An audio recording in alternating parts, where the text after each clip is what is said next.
He was their quarterback last year. Remember, they were so banged up, and he was banged up. They basically said, we just need you to sacrifice your body for this team. And he did it. And they brought him back. And I thought that was a very interesting move because Carson Wentz, we had heard where the Jets were interested in potentially bringing him in along with Geno Smith, and that maybe he could be a backup quarterback for them. But the decision was made for them to bring him back. And then I think back to Adam Schefter this week on our show after 8 a.m. Eastern on Tuesday. You can go back and listen to the podcast. And Adam told us that the Minnesota quarterback opening was not necessarily a given that Kyler was going to be the guy. He said, in a roundabout way, Adam kind of said he had more faith that Tua was going to be the guy in Atlanta than Kyler was going to be the guy in Minnesota on day one, meaning that it was going to be a legit, real competition between J.J. McCarthy and Kyler Murray. And then they bring in Carson Wentz. I am now sitting here on March 20th, 2026, and I do not believe that both J.J. McCarthy and Kyler Murray will be on the Vikings this year. I think one of them wins the job, and one of them is somewhere else. And Carson Wentz is then your backup.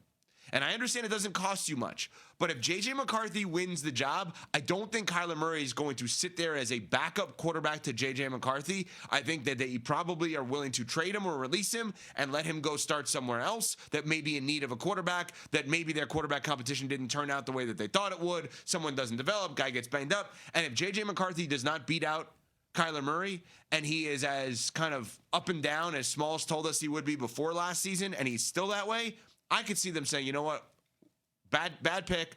We're just going to move on. We're going to trade him to Harbaugh and let him sit as a backup behind Herbert, and we'll call it a day. Are they paving the road for that anyway? The quarterback competition, do we really think it's that wide open, or is that smart strategy by the Vikings to say, we haven't given up on him? We're still thinking that he could compete and win this job over a guy in Kyler Murray who was the first overall pick and has a lot of talent, and that maybe just needs a fresh start like so many of these other quarterbacks who are drafted high who didn't have success with the organization that picked him.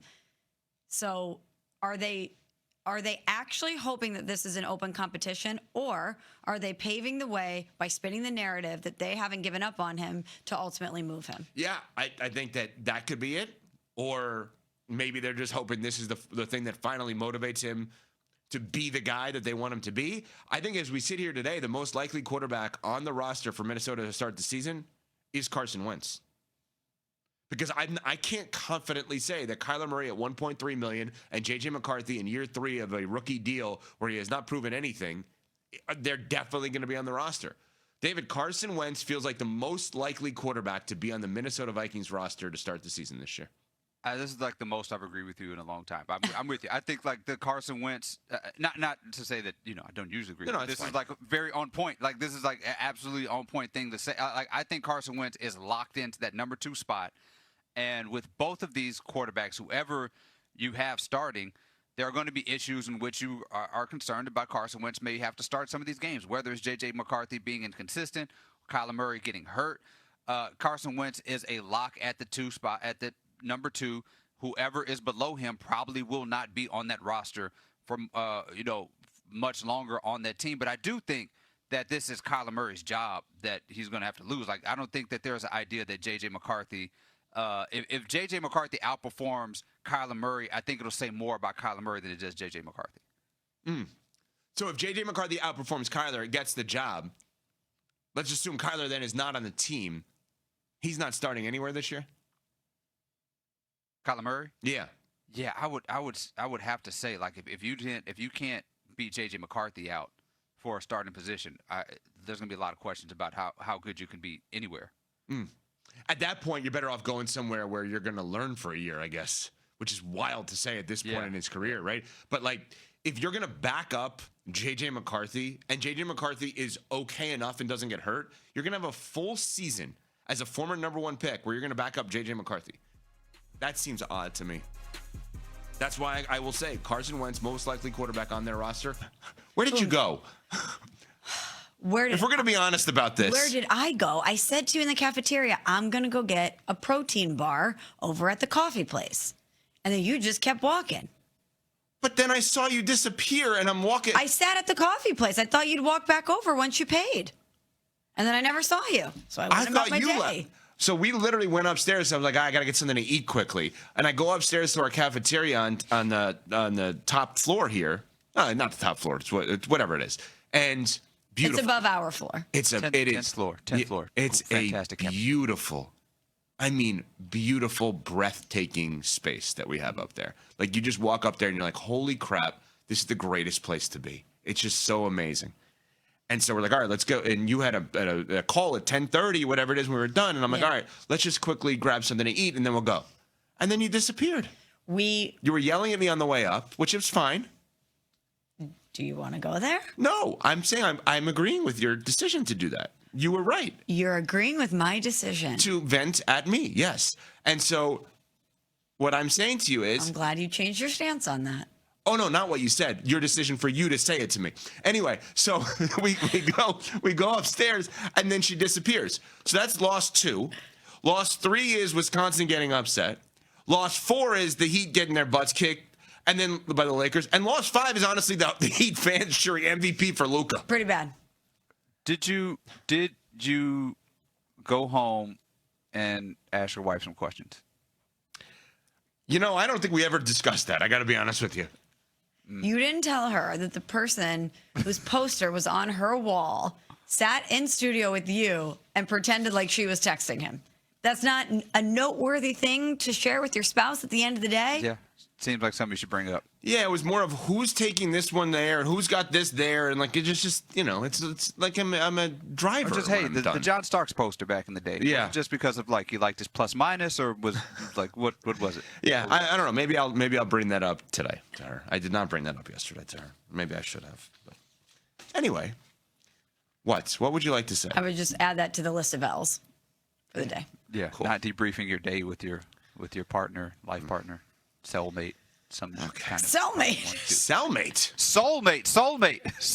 It sounded like you said cellmate, David. Cellmate. When you're in a house with kids, sometimes it may feel like they're your cellmate. That is, I understand that one.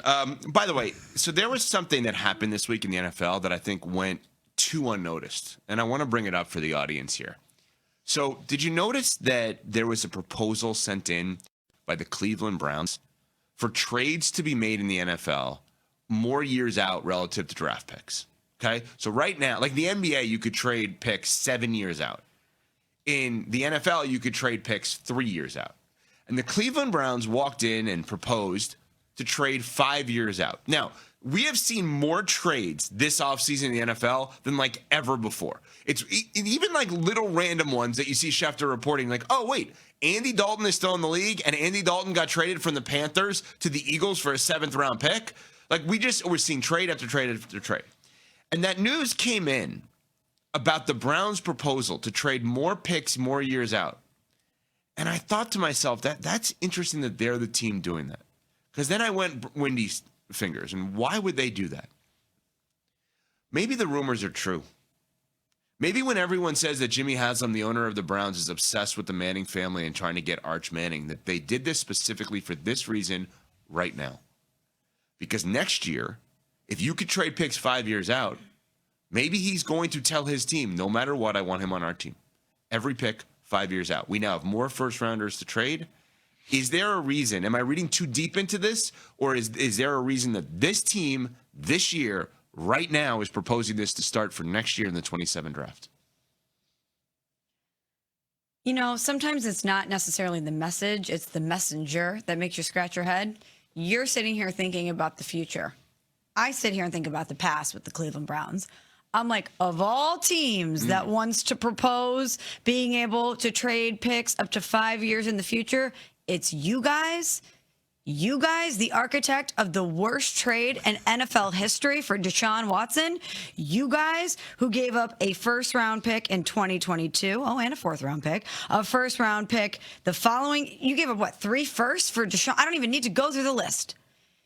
You mortgaged your future for a quarterback that has not been good and has not been healthy for you. And now you're the ones that want to propose having more picks further into the future? I don't know if it should be you guys. I'm not necessarily against the idea, but I don't know if it should be you guys proposing it. Yeah, I agree. The Browns, like the trading picks in the future is a trap for bad organizations. It's one of the reasons that I have been on this get rid of the draft thing is that these things doom franchises more than anything else. Trading all of your picks is something that is it's a trap. If you do not know how to run an organization, you are going to unload the coffers, empty the coffers for whatever you feel like is going to get you wins now, and oftentimes it ends up biting you, in the rear. Look at what the Clippers are dealing with right now, right? Look at what some team like Milwaukee has had to do. Look at what these teams are doing when they're trying to have to regain the picks that they got rid of because they thought they were going to win. It is fodder for bad organizations. And the Browns, of all people, proposing this makes absolutely no sense to me because they're exactly the type of team that's going to have a 3-game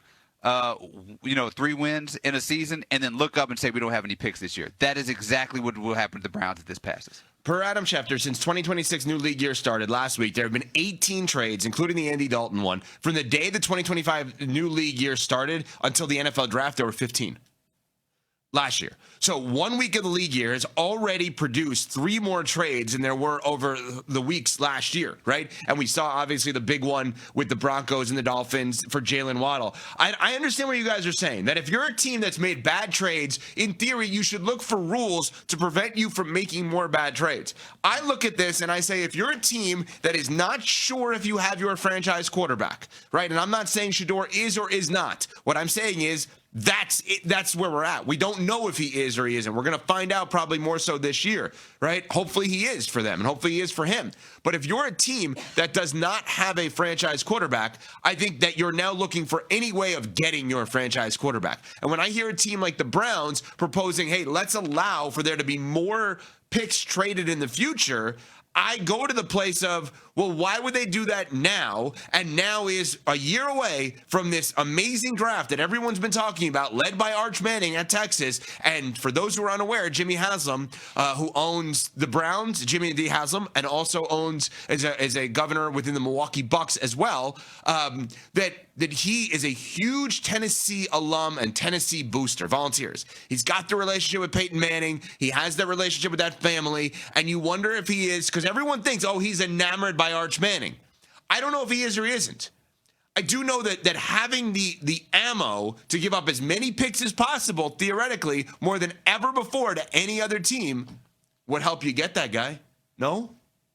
Evan, you're explaining the bad decision-making that ruins franchise. Look at the words that you're using about why he wants Arch Manning. Oh, he loves Tennessee. He loves the Manning family. I'm not arguing that. But I'm just saying, like, these are the reasons that he has. We're not saying anything about Arch Manning being a surefire franchise quarterback. We don't know that yet. These are all the things that make that all the things you're describing are decisions that lead to doom for franchises. Like the stakes are too high in the NFL for you to put all of your future picks on a quarterback, because if that goes sour, the thing that you need to do is draft another quarterback as soon as possible. And if you are not able to do that, you are doomed. Like, this is a recipe for disaster. We're going to be talking about the Browns. If this goes through and if they get Arch and Arch does not pan out, and you have Arch Manning and Shedeur Sanders fighting for quarterback spots for the Browns, it is an absolute circus with no path out of it. You know what this is? This is like dropping off a shopaholic at the mall with a fresh credit card. The bill is going to come due. They haven't even finished paying off the bill really for the Deshaun Watson deal. Yeah. And now they're trying to get another credit card. They're trying to get a fresh line of credit. And to David's point, they're shopaholics. We know this is going to end badly. It feels like an impulse purchase, the way you're describing it. He's enamored. They're obsessed. He's going to do whatever it takes to get him. Well, guess what? The last time you mortgaged your future for a quarterback, it was horrific. All-time bad.